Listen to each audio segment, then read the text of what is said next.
All right, this is the copyright disclaimer. The copyright disclaimer under Section 107 of the Copyright Act of 1976. Allowance is made for fair use for purposes such as criticism, comment, news reporting, teaching, scholarship, education, and research. Fair use is a use permitted by copyright statute that might otherwise be infringing. Fair use, fair use, fair use.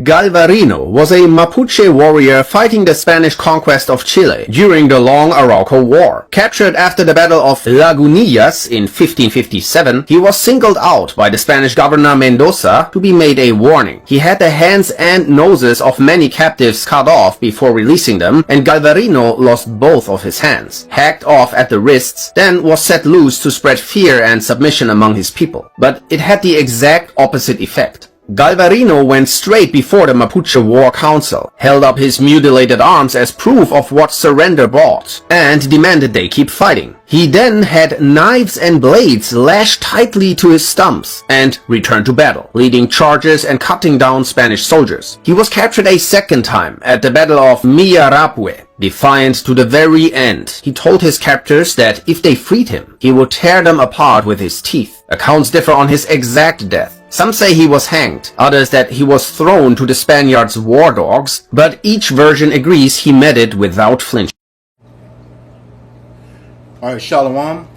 We are the Hebrew Israelites from the Indianapolis branch of the Great Millstone, and we're here to give all praises, glory, and honor to Yahweh, Ba'ashem, Yahweh Ba'ashem, Rakakodash. Double honors to the apostles and elders of Great Millstone who rule well and teaching us this 100% truth. Salutations to them and our fellow Akim who labor in this truth week in and week out on the highways and byways. Also salutations to the hopeful elect of the scattered 12 tribes of Israel, scattered to the four corners of the earth, that be like unto the speckled bird, also known as your Israelite foreigners, and your so-called Negroes, Latinos, and Native Americans. To you, we say Shalom. Shalom. All right. Today we have another installment of our camp series called For Thy Violence Against Thy Brother Jacob. We will be dealing with today a Northern Kingdom story, and as you see on the screen, it's called The Legend of Galvarino, the Mapuche warrior who had knives for hands. And we'll put a link to this article in the description box. And before we get into it, we get the opening scripture. Yep, this is the book of Obadiah, verse 10. It says, For thy violence against thy brother Jacob, shame shall cover thee, and thou shalt be cut off forever. Yeah, it says, For thy violence against thy brother Jacob, shame shall cover you. And this is talking about Esau, Edom, all right? His violence against the nation of Israel, Jacob, all right? And he is, his violence has been perpetual ever since the blessings were given out back in the book of Genesis, chapter 27, verses 38 through 41. And at that point in time, he actually sold his birthright before that period happened, in two chapters previous, Genesis 25. And then he was mad about it when Isaac gave out the blessings. All right. And ever since then, he made it a point to slay his brother Jacob. And when you slay Jacob, there are no 12 tribes of Israel. Just that plain and simple. All right, the whole nation is gone if Jacob is taken out. All right, but that didn't happen. Okay, so here to this day, we see we're on what video like number 237, and we've only scratched the surface. 237 to 238. We've only scratched the surface of everything that this devil has done. All right. Just and there's things that we don't know, things they didn't even record in history, stuff they're finding now. Like, for example, under the White House, after they finished building it, they killed the slaves that built it and left them under there. Yeah, that story came out, so it's just a mess. But anyway, it says because of that violence, his shame is going to cover him. And that's not only happening with us every week, bringing out his horrendous history against the nation of Israel. The rest of the world is finding out who this devil is beginning with Amalek, okay, who is the head nation, your small hatters today, that's occupying our land right now. All right, and he said, and they're hating, and that's why they're removing history, censoring people online. I sent bro here a video the other day, when I said Esau is at it again. They snatched my comment down, so that's what we're up against. And but at the end of the day, his end is near. His end is near. We only have 4 prophecies left. That's World War III, which is ruined real heavy right now. The implementation of the MOTB, which is happening right now. Neuralink is already out there. You see this Jake they got, parading him around, showing him levitating and stuff, and putting a chip in people's hands. Okay, and then you have destruction. That's when World War III comes full swing. All right, and at that point in time, Yahweh Shai is going to return for our salvation. So those are the 4 that you have left. But in the midst of that, this devil is going to be destroyed once the Lord comes back. He's going into slavery, twice as hard and twice as long as we were in it. And then ultimately he's going to be wiped off the face of the earth forever. All right. So with that, anybody got anything? We'll get right into the article. Okay. All right. Again, a link to this article will be put in the description box of the video, and you can read it at your leisure. All right. We did put in some videos to give you an overview at the beginning of the lesson. All right. It says, in the annals of history, there are warriors who have defied all odds, overcoming devastating injuries to continue fighting. Then there's Galvarino, a Mapuche warrior who not only survived the brutal amputation, but used it to strike fear in the hearts of his enemies. The article delves into the Arauco War, Galvarino's incredible story, and the lasting impact of his legend, all of which you can experience firsthand on Tour de Amigos cycling tour through the same territory in the Bio region and along the river where these events took place. All right. It goes on. This is the Arauco War and the Battle of Lagunas. It says, in the early years of the Arauco War, which spanned nearly 300 years, the Spanish conquistadors clashed with Mapuche Indians in south-central Chile. In the Battle of the Lagunas, Spanish forces captured 150 Mapuche prisoners, including a young chieftain named Galvarino. Governor Garcia Hurtado de Mendoza ordered the amputation of the right hand and nose of each warrior, and both hands of the leaders like Galvarino, as a gruesome message to the Mapuche: submit or else. All right, and this says that the Spanish conquistadors, these are Edomites. Okay, when you go into the history. I got something for you. Go ahead. Yeah, you speak on it. This is the book of Genesis, chapter 25, verse 23. It says, and the Lord said unto her, 2 nations are in thy womb, and 2 manner of people shall be separated from thy bowels, and one people shall be stronger than the other people, and the elder shall serve the younger. And this is, it says the Lord, but we know that that's a seer, which was called a prophet before they were called actual prophets, telling Rebecca what the war was going on in her womb. And she said, 2 nations of people, 2 manner of people in your womb. A vessel of honor and a vessel of dishonor, according to Romans chapter 9. Okay? And the vessel of dishonor is Esau Edom, the so-called white man. He's the one who came out red all over like a hairy garment, which, was describing his skin color. He had that paleness, his blood was showing forth through his skin. They didn't have to describe Jacob because he was melanated like everybody else. All right? So that struggle, in the womb, as was saying, there's symbolic of an everlasting a rivalry between those 2. Ultimately, Jacob was going to come out the winner, okay? Because it says the elder is going to serve the younger, okay? The younger was Jacob. He came out of the womb second, all right? But we know in the spirit that, he was the firstborn. Somebody grab Exodus 4:22, Baba Bouchard. It's the book of Exodus, chapter 4, and verse, you said 22? Mm-hmm. Verse 22 says, and thou shalt shalt say unto Pharaoh, thus said Yahweh Bashem Yahushai, Israel is my son, even my firstborn. See, and that's even through the Spirit. You know, he was the firstborn out of the two. And we know Jacob's name was changed to Israel after he wrestled with the angel, okay, and received the blessing. Yeah. All right. And I want to touch on something, and and it's like two men of people separated from the vows. We know that Esau, he was, the sword. He was out in the field, a hunter. And of course they said Jacob was a plain man dwelling in tents. More. So when we look at that, we see that that these people were being hunted. Who was actually going after them, but he said that they would be strong. It's the strong people, right? It says one people shall be stronger than the other. He gets his arms amputated, and then he turned them into swords to continue to fight. That's something that the strength of an Israelite. All right. So I just wanted to point that out. Yep. When we're gonna read it. Yeah. I was gonna say, and you see that today with Jake. Everything that they put us through in this captivity, we've adjusted to it and flourished. Everywhere they try to turn us down, everywhere that they try to take us down, because the Lord, we under curses, but He said He will not cast away His people. All right, because He has an ultimate plan, that's to come back and save His elect.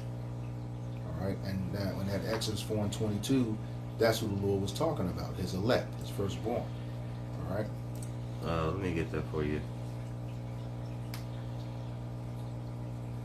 This is the book of Romans, chapter. Well, that's not what let me see. 4 new. Well, I was like, yeah, that's what I was looking for. Okay, I think that's 8 around chapter 8 around verse 29. Romans 8. Yeah, 28, 29, I think around there. Okay, Romans chapter 8. Verse. You said Romans 8:29. Yep, you got it. I got it. Who are foreknew? Yeah. Go ahead. That's what. We said he foreknew and predestinated. Yeah. Yeah, he- This is Romans 8:29, and it reads, "For whom He did foreknow, He also did predestinate to conform to the image of His Son." He said whom He foreknew and predestinate. Okay. A precept of that is talking about Jeremiah. Before I formed thee in the womb, I knew thee and sanctified thee for a purpose. We're roughly paraphrasing. Okay. So He knew who His people, who His elect were going to be before we came in these chains of darkness of these bodies. All right. That He might be the firstborn among many brethren. There we go. That's proven Exodus 4:22 right there. All right. So, You want me to keep going to verse 30? Or just stop right there? no, you stop right there. You said just proving that what he said when he read the elder shall serve the younger, which is what's coming. All right. Once the kingdom comes back, the Lord comes back and establishes heaven on earth, we're going to be in rulership. And all nations are going to be subject unto us, according to Jeremiah 30:16. All right. And then those who are not going to serve us, they're going to be annihilated. Get that in Isaiah 60:12. Yep, and I found what I was looking for actually. Okay. This is Romans, and this is Romans chapter 11, verse 1 and 2. It says, "I say then, have Yahweh Bashem Yahushai cast away His people?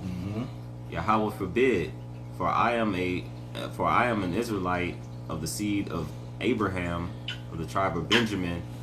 Yahweh Bashem Yahushai hath not cast away His people which He foreknew." God. Yeah. See, and they've made great efforts to destroy us, and they couldn't.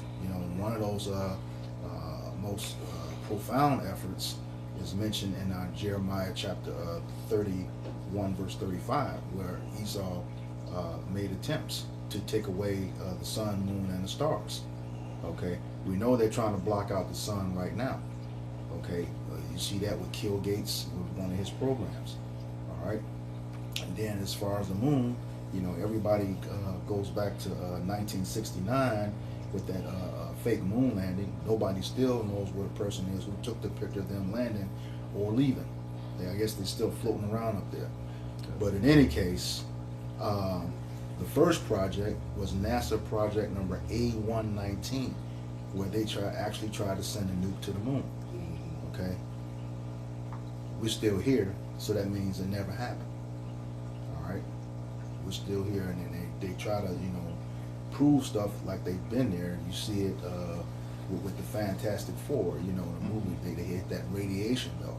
That's really talking about the Van Allen belt, which they've never made it past. And then was it Buzz Aldridge, who was supposed to be one of the people on that flight? He said, we don't have a metal strong enough to withstand that radiation.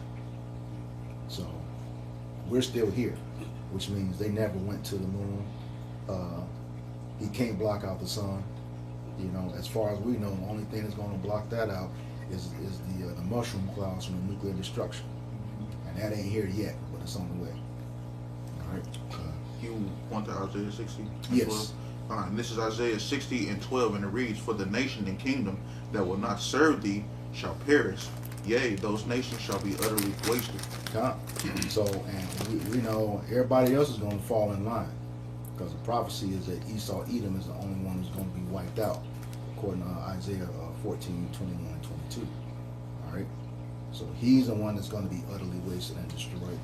And also in the same book of the opening scripture, Obadiah chapter 1, verse 18, if you want to grab that.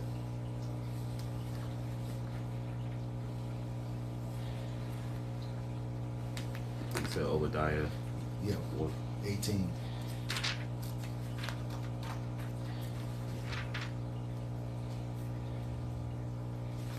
Obadiah verse 18, it says, "And the house of Jacob shall be a fire, That's the southern kingdom.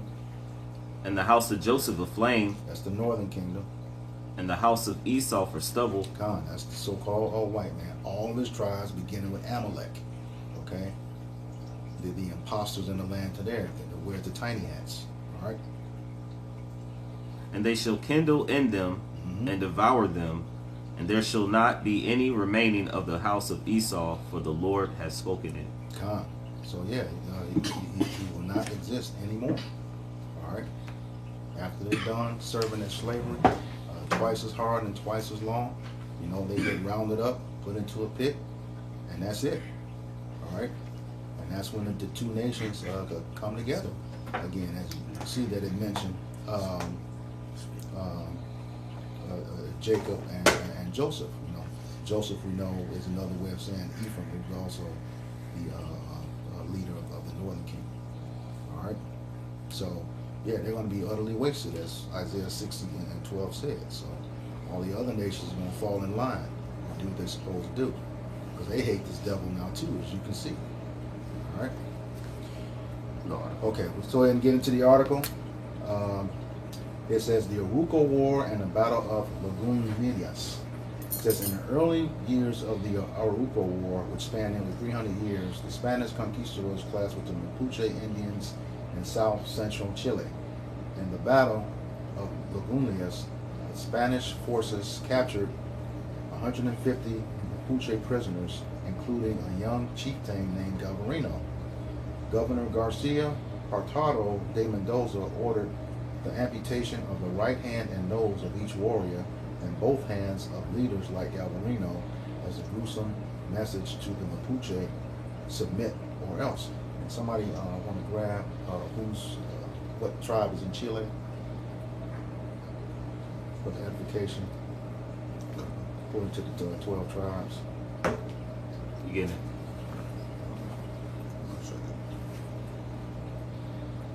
Keep reading more of this. Okay. It says Galvarino's defiance and return to battle. It says, despite the horrific mutilation, Galvarino refused to surrender. He bravely offered his right hand after the amputation of his left and asked his torturers for a killing blow, which they denied. Instead of conveying the Spanish message to the Mapuche general Poloshkin, Galvarino urged his people to continue fighting. It'll be Naphtali. Naphtali, okay, that's Naphtali. the tribe that's in Chile. All right. Argentinians too. Yep, Argentinians and Chile. Okay. It says to inspire his fellow warriors, he fastened knives to both of his wrists, transforming himself into a terrifying figure on the battlefield. And look up the different videos that like see this. He was literally called the original Wolverine. Yeah. It says the Battle of Milarapu on November 30th, 1557, Galvarino took part in the Battle of Milarapu, leading the charge with his knife-adorned wrists. Although the Mapuche initially achieved some success, the Spanish ultimately overpowered them with cannon fire and cavalry, capturing several hundred Mapuche, including Galvarino. And that just goes to show, Esau is nothing one-on-one with Jake. He has to either outnumber you or outgun you. Unless you have that special situation where they have a specific skill set, in some form of the martial arts, Jake's going to take him on strength alone 9 times out of 10. All right. Back into the article. It says Galvarino's final moments and legacy. It says after the battle, there would be no reprieve for Galvarino. Sentenced to hang, he reportedly refused to join the Spanish, expressing his desire to die rather than live like them. Some accounts he claimed he was thrown to the dogs. Others say he was hanged, and still others believe he took his own life to deny the Spanish the satisfaction of executing him. Galvarino's story became a rallying cry for the Mapuche throughout the Arauco War, symbolizing courage and tenacity in the face of colonization. Today, the legend of Galvarino continues to inspire, reminding us of the resilience and determination of the human spirit in the face of adversity. And that resilience is heavy among the nation of Israel. Okay, this is how you know he's an Israelite. Okay, well, there's no way, we're gonna find a way. All right. He says, with Tour de Amigos, you have the unique opportunity to explore the same territory where Galvarino's story unfolded, providing an unforgettable experience of history, culture, and natural beauty in the heart of Chile. And that concludes the article. All right. I was going to say, usually they try to hide the history. It's beautiful that this article put out. And, the Lord just brings more and more things out, the closer we get to the end, because it will eventually bring us all together, man. This is that, so it's going to be more and more beautiful articles, to further educate our people on what we actually been through. Appreciate This is Isaiah, to back up your point, this is Isaiah 25:7, and it reads, and he will destroy in this mountain the face of the covering cast over all the people and the veil that is spread over all the nations. And I brought this precept out because, like you said, the Lord is revealing everything that Esau Edom has done, bringing back their veil and, letting him be exposed. That's what I'm at. Yep. You got something? No, I was going to finish off saying, because we were taught secular history in school coming up. But as we into like our adult years, the Lord is revealing like the true things, because not so-called slavery's not being taught in school to our kids. They're not learning. They're not learning. Well, we didn't have it either. All they taught us was Black History Month. Yep. Harriet Tubman and Martin Luther King, but now the atrocities that happen to us are starting to be revealed, man, through the Spirit of the Lord, man. And then they're making vast efforts to remove it now. That Project 1619, you can't teach that. They took out all of the truth from the Smithsonian Museum of African American History. Trump is wiping out any person that isn't an Edomite out of history. You had the French put something, I forget what country it was, they went over there and had it removed. It wasn't even here in the United States. Yeah. You know, he's trying to destroy the African, that's what's called the African American Museum in Washington. Yeah. He's trying to destroy all those archives. He's trying to erase their history. Yep. Because Esau had a strong hand against us, but now he wants to become he wants to be the victim of everything. Man. He wants to eradicate all the stuff he's done to us. But the Lord is not going to forget His people, as it says in the Scriptures. Yeah. The Lord is going to be our vengeance. Y'all gonna say, well, the Lord has got him in a trick bag. Yeah, He's erasing all of that history, but at the same time, and this is where it's so cold, He wants to preserve Christianity. Well, that's not our heritage. We will call Christians as a form of mockery, but in order to do that, you have to read the Scriptures, and that's where we get our history from. He's telling us, hey, look, you can destroy all you want to. The Lord told Jeremiah, even thou, I would discontinue you from your heritage. And then his scribe Baruch came back later and said, in the land of their captivities, they shall remember themselves. Essentially saying, the Lord was the one who took it away from us for all of our transgressions, but He also gave it back to us. Okay, somebody grab that. Well, also, just real quick, and we need to keep in mind that they came under that Christianity that they're trying to preserve is the Christianity that they were crucifying many of our people with. So it's going to keep bringing up like what we're bringing up today. They came under that conquistadors, the Spaniards. They came under that Christianity conquering people. All right, so it's gonna continue as we bring up these stories. It's gonna always fall back on the Bible. So eventually they're gonna want to, do away with the Bible being taught. Yep. And we see that now in Canada. They had the bill C-367, where C-367, where you couldn't say that the Jews killed Yahweh, when technically they didn't, but they called for it. And said, let His blood be upon our head and our children's head, when Pontius Pilate gave them the option. Yeah. Let's go ahead and get this in. Get this in. Baruch 2 and 30, yeah. This is Baruch 2 and 30, and it reads, for I knew that they would not hear me, because it is a stiff-necked people.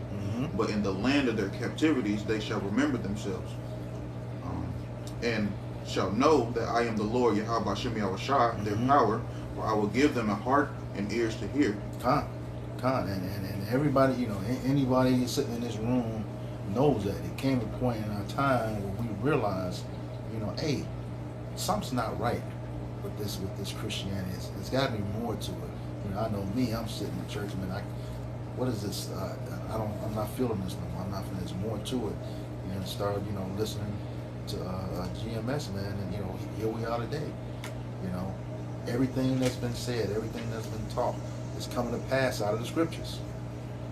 All right, and we're on the brink of that salvation, and part of that was lifting up the banner to this devil, according to Isaiah 13 and 2. All right, letting him know. All right, do you have more? 32. 32, yeah. And they shall praise me in the land of their captivity, and think upon my name, and return from their stiff neck and their wicked deeds, for they shall remember the ways of their fathers which sinned before the Lord. And that's the thing. We're starting, when you sit back and look at everything that's happening to us, and knowing that, that was probably you in one generation or another of that lifetime, it's like, man, we really, really messed up.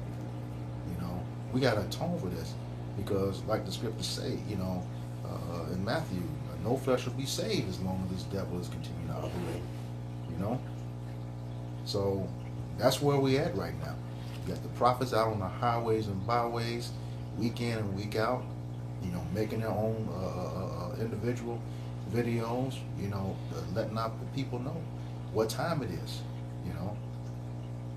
Like it says, high time to wake out of sleep, for our salvation is nearer than what we believe. All right. Anybody got anything else? Is that it? All right. So with that, we hope this lesson was edifying to the elect body of the nation of Israel. Once again, going to give all praises, glory, and honor to Yahweh, Ba'ashem, Yahushai, Ba'ashem, Rakakadash. Double honors to the apostles and elders of Great Millstone who rule well in teaching us this 100% truth. Salutations to them and our fellow Akim who labor in this truth week in and week out on the highways and byways. Also salutations to the hopeful elect of the scattered 12 tribes of Israel, scattered to the four corners of the earth, that be like unto the speckled bird, also known as the Israelite foreigners and your so-called Negroes, Latinos, and Native Americans. To you, we say Shalom, Shalom. Kwam Yasharala, Kwam Yasharala. Abba Baba. Abba Baba. We got next. Shalom to the elect. Shalom.